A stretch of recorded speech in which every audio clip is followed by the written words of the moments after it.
सम्पूर्णमा म चाहिँ आज झोलमोल बनाउन गइरहेको छु।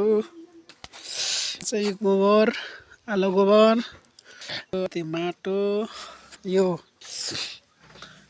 पिठो, भेली अथवा सर, यो चाहिँ गोठ। यो लगभग 17-18 लिटर छ गोठ। अब यो पानी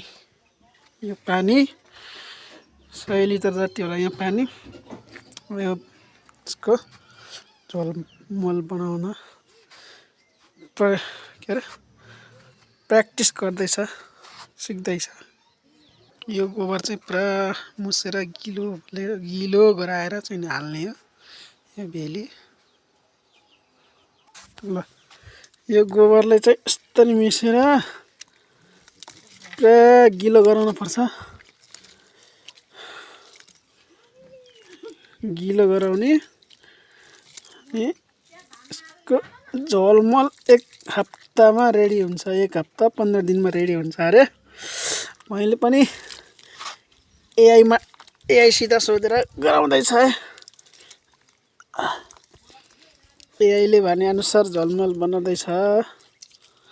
सरी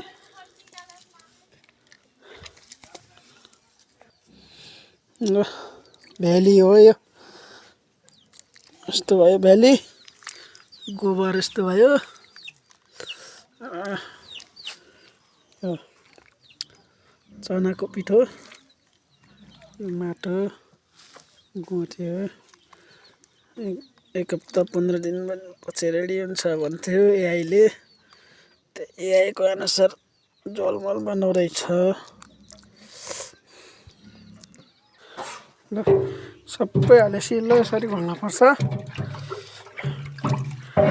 मजाले फिट्ने, हप्तामा दिनमा 1 दिन एकचोटि घोल्ने।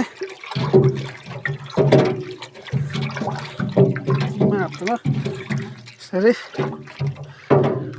अब यो चाहिँ अब 1 भाग यो मोलमा कति 5 भाग हो कि कति भाग पानी हालेर स्प्रे गर्ने अथवा जरामा हालिदियो भने यो एकदम युरियाको काम गर्छ अरे। एकदम यो अर्ग्यानिक मल पनि भयो, अर्ग्यानिक झोलमोल पनि भयो। स्प्रे गरे पनि भयो, पातमा जरामा हालिनु भयो। ल यो